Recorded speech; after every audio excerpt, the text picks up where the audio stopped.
My name is Natalie Whitmore. I was 34 years old when I finally understood that boundaries don't collapse all at once. They erode, quietly, politely, until one small moment makes you realize you've already given too much. Years earlier, during the housing market crash in Phoenix, Arizona, I bought my first home. On my own. No cosigner, no help, no secret bailout from family. Just spreadsheets, skipped vacations, and a secondhand couch I told myself was temporary for 6 years longer than I planned. It wasn't a dream house. 2 bedrooms, 1 bathroom, a compact yard with stubborn desert plants that thrived despite neglect. Beige stucco, brown roof. But it was mine. Fully paid off before I turned 30. I worked my way up at an insurance company. Slow promotions, steady income, nothing flashy. I liked stability. I trusted numbers more than promises. For nearly a decade, that house was my anchor, a place where I could shut the door and know that whatever chaos existed outside didn't have legal access to me. Then I met Ethan. He wasn't reckless, and he wasn't dramatic. He was practical in a way that felt safe. We dated for years before moving in together, and when we finally decided to upgrade to a larger place in Scottsdale, it felt earned, not rushed. We pooled our money, bought something with space, light, breathing room. I kept the Phoenix house, not out of sentimentality, out of strategy. Maybe we'd rent it someday. Maybe we'd sell when the market peaked. Maybe it would just sit there as insurance against life doing what it does best. That's when my parents entered the picture. My parents had never been good with money. Not catastrophically reckless, just perpetually unlucky, at least in their own retelling. They lost their place in Tempe to foreclosure a couple of years earlier. Since then, they'd bounced from rental to rental, always blaming landlords, always insisting circumstances were temporary. My father, Frank, had finally retired after decades in construction. His body gave out before his pride did. My mother, Donna, had never worked, not once. She called it managing the household. I called it avoiding independence. They were scraping by on his retirement, and when they saw my old house sitting empty, it became, inevitably, the solution. "It's perfect for us," my mom said, like she was complimenting a dress. Small, easy, manageable. What she didn't say, but implied, was free. When they first suggested living there rent-free, I shut it down immediately. Not harshly, not dramatically, just firmly. I offered them something reasonable instead, well below market rent, enough to cover taxes and insurance, about $350 a month. I made it clear this wasn't charity. It was structure, boundaries. They weren't thrilled. But then something unexpected happened. An inheritance. My father's aunt, Betty, up in Flagstaff, passed away and left him a substantial amount. 6 figures. My mom called me like she'd won the lottery. "We can finally help you," she said. "We'll pay off your house." I reminded her the house was already paid off. She laughed it off. What they actually did was prepay several years of rent up front using part of that inheritance. It gave them peace of mind. Gave me predictability. And before anyone could rewrite history, I did something intentional. I got everything in writing. A formal lease. Drafted through Henderson and Associates downtown. Notarized. Explicit. Clear language stating they were tenants. No ownership. No equity. No implied transfer. They were responsible for property taxes and insurance, nothing more. They signed it. Smiled while doing it. And for a while, everything seemed fine. My mom talked about planting desert flowers, repainting the mailbox, making the place homey. I let it go. It felt harmless, emotional, familiar. Looking back, that was my first mistake. Years passed. I made nothing on that house.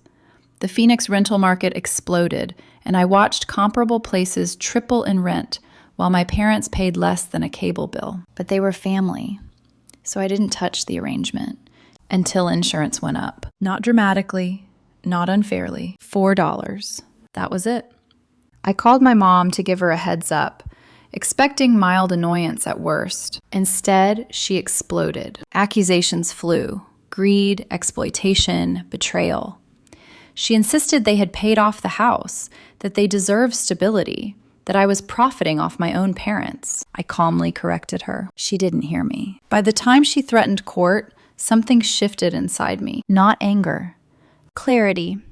Because for the first time, I realized this wasn't about money. It was about control. And my mother believed she had already won. The thing about delusion is that it doesn't announce itself.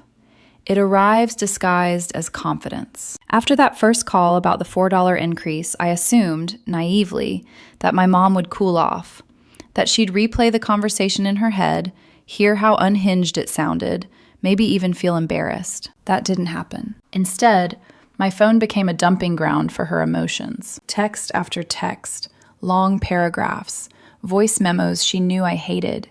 Each message carried the same underlying accusation, just wrapped in different words. After everything we've done for you, this house was supposed to be our safe place. You wouldn't even have it if it weren't for us. The last one was new, also completely false. I hadn't borrowed a dime from them. I hadn't lived with them past college. I hadn't asked for help when I bought that house, even when it would have made things easier. But revisionist history was my mother's specialty. If repeating a lie enough times made it feel real, she'd been practicing that skill her entire life. I ignored most of the messages, not because they didn't hurt, but because engaging felt pointless. Every response I sent only gave her another angle to twist. Then my dad called. Frank was usually the quiet one, the man who let my mom speak for both of them while he nodded along, intervening only when things threatened to blow up completely. This time his voice was heavy. "Your mom's just stressed," he said. "She feels like you're taking advantage of us." That sentence did something sharp to my chest. U.S. Not her. Not misunderstanding. Us. I told him, calmly, that no one was being taken advantage of, that they were paying far below market, that the increase was directly tied to insurance costs, which I'd gladly show them. He paused. "Well," he said, "maybe seeing the numbers would help." So I sent them everything. Property tax statements, insurance documentation from State Farm, every line item, every receipt. Transparency, served on a silver platter. I thought that would end it. It didn't. My mom responded like I'd handed her ammunition. Suddenly, she was an expert, questioning tax rates, asking why I hadn't shopped for cheaper insurance, suggesting I was inflating costs. Over $4. Messages came in at midnight, at 6 in the morning. Random questions that had nothing to do with rent and everything to do with control. At one point, she asked if I'd considered refinancing. I stared at the screen, stunned. The house had no mortgage. I finally snapped, not loudly, not cruelly, but firmly. I told her the truth, that I wasn't making money off this deal, that I was subsidizing their housing, that if they didn't like the arrangement, they were free to leave. That was when her tone changed. She didn't accuse me anymore. She threatened me. "If you want to treat us like renters," she said, "fine, but don't expect us to just sit back and do nothing. A judge will see how much we've invested in that house." Invested. I asked her what she meant. She listed it. The garden, the mailbox, a few boards on the fence, a cactus arrangement she'd planted because she thought it was cheerful. None of it structural, none of it requested, none of it documented. She spoke like she was reading off a ledger. That was the moment it clicked. She genuinely believed those things gave her leverage. Ownership adjacent, moral equity, a claim.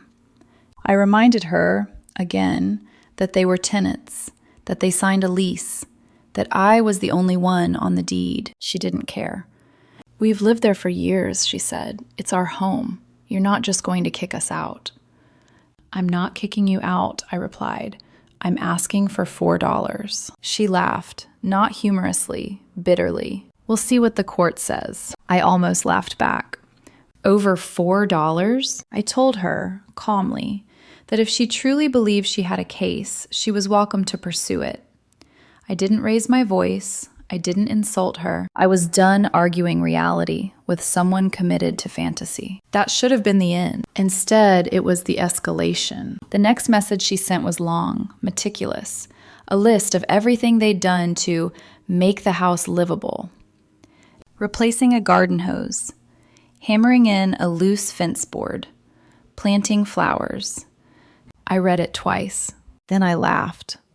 Not because it was funny, but because it was surreal. She genuinely thought routine tenant upkeep was a down payment. At the end of the message, she dropped the ultimatum. If you don't acknowledge everything we've put into that house, we'll be forced to take legal action. Forced.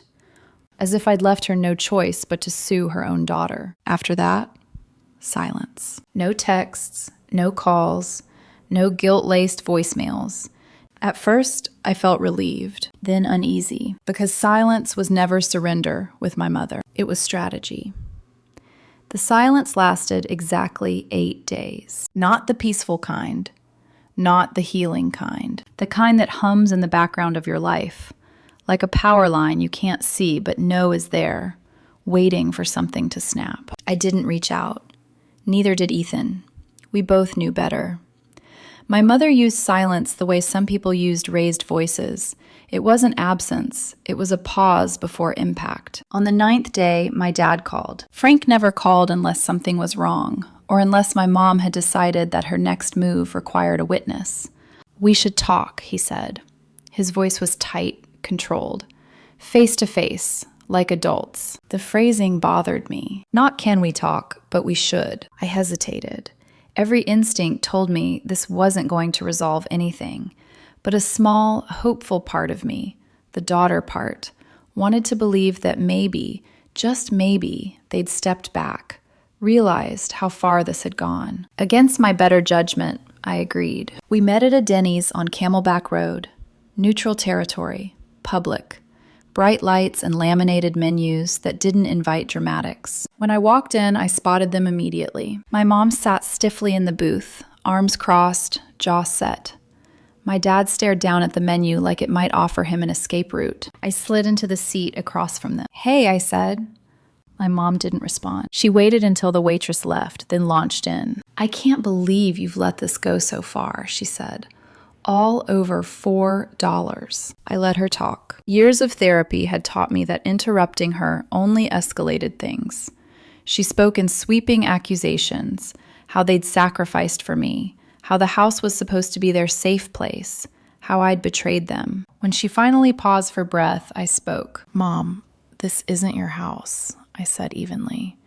"You signed a lease. You're renting." Her face flushed instantly. "I am not some renter off the street," she snapped. "No," I replied. "You're my tenant." That word landed hard. My dad, "Can't you see how that sounds?" he asked. "She feels like you're treating us like strangers." "I'm treating you like adults," I said, "with a legal agreement you signed." My mom scoffed. "You only care about the legal side," she said. "Money. That's all this is to you." I felt she genuinely believed that. "That's not true," I said. "If this were about money, I'd be charging you triple what you pay now." She waited. "You're lucky we're not asking for compensation for all the work we've done." That was when my dad surprised me. "Well," he said slowly, "maybe we should look at it that way." "Look at what way?" "Assessing," he said, avoiding my eyes. "What we've put into the place." It was subtle, almost reasonable sounding, but underneath it was the same delusion. They were talking about leverage. I realized then that this wasn't just my mother's fantasy anymore. My dad, quiet, passive Frank, had stepped into it with both feet. I leaned. "If you're unhappy," I said, "then move. You're not trapped. You don't have to live there." My mom's eyes narrowed. "So you'd really throw us out?" "I'm not throwing you out," I replied. "I'm offering you a choice. Pay the agreed rent or find somewhere else." She slammed her palm on the table hard enough to rattle the silverware. "This is our home." "No," I said quietly. "It's not." The rest of the meal passed in tense fragments. No resolution, no apology, just simmering resentment. I left knowing nothing had changed. I was right. A week later, my mom called again. Her voice was different, calm, measured, almost pleasant. "We should go over a few things at the house," she said, "just to make sure we're on the same page." Every alarm bell in my body went off, but I agreed. When I pulled up, my dad was sitting on the front steps.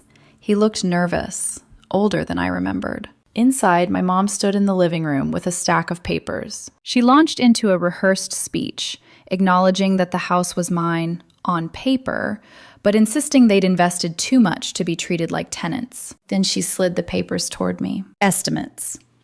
Lists.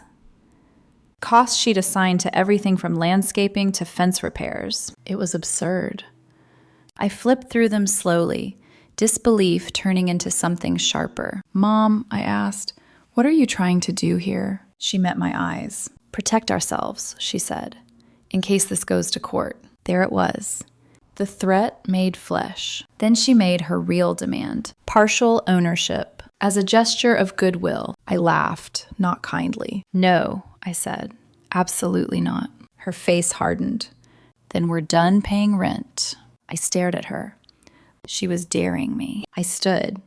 "You have until the end of the month," I said. "Pay the rent or move out." I left knowing this wasn't over, not even close. For 3 days after I left the house, my phone stayed quiet. No texts, no calls, no dramatic voicemails delivered with shaking breath and rehearsed heartbreak. Just silence. Ethan noticed it too. "They're planning something," he said one night, not looking up from his laptop. I nodded. There was no comfort in the quiet, only the sense that pieces were being moved out of sight. On the 4th day, the text came. "Fine, we'll pay your precious rent, but don't expect us to keep doing anything extra around the house." I read it twice. The extra she was referring to, watering plants she'd chosen, tightening a loose board once a year, were things any tenant handled without applause. But I didn't respond. They paid the extra $4. The transaction went through like any other month. On paper, the issue was resolved. In reality, it had simply changed form. I knew my mother too well to believe she'd let this go. She didn't forget slights. She archived them, polished them, waited for the moment they could be repurposed as proof of victimhood. 2 weeks passed. Then my phone rang. It was Mrs. Rodriguez, my neighbor from 3 houses down, a retired teacher who watered her lawn at exactly 6 every morning and noticed everything. "Natalie," she said, voice low, "I didn't want to bother you, but I thought you should know. There have been people at the house." "What kind of people?" "Clipboards, cameras, measuring tape." My stomach dropped. I thanked her, hung up, and was in my car less than 5 minutes later. When I pulled up, my heart started pounding, not from anger, but from something colder, fear. In the backyard, my mother stood beside a man in a polo shirt, gesturing animatedly at the fence line. Another woman scribbled notes. A camera flashed. My mom looked proud, like she was finally being seen. I got out of the car and walked straight toward them. "What's going on?" I asked. The man turned, startled. "Oh, are you the owner?" "Yes," I said, "I am." My mother went pale. The man hesitated. "We were told the homeowners requested an appraisal for improvements." I looked at my mother. She opened her mouth, closed it, tried again. "We can explain." I held up my hand and turned back to the appraiser. "These people are tenants," I said calmly. "They do not own this property. They have no authority to hire you." I pulled out my phone and opened the photo I'd started carrying weeks ago. The deed. My name. Only mine. The appraiser's face flushed. He apologized profusely, packed up his equipment, and left without another word. My mother tried to follow him. He didn't stop. When the gate closed behind them, the yard went eerily still. I looked at my parents. My dad wouldn't meet my eyes. My mom looked small, not remorseful, not apologetic, cornered. "You lied," I said. Not loudly, not emotionally, just factually. She straightened her spine. "We were just protecting ourselves." "You misrepresented yourselves as owners," I replied. "To a third party." She scoffed. "Don't be dramatic." I took a slow breath. That was when something shifted in me. Not anger. Authority. "This lease is terminated," I said. 30 days. You breached the contract." My dad finally looked up. "Wait," he said, "let's not do this."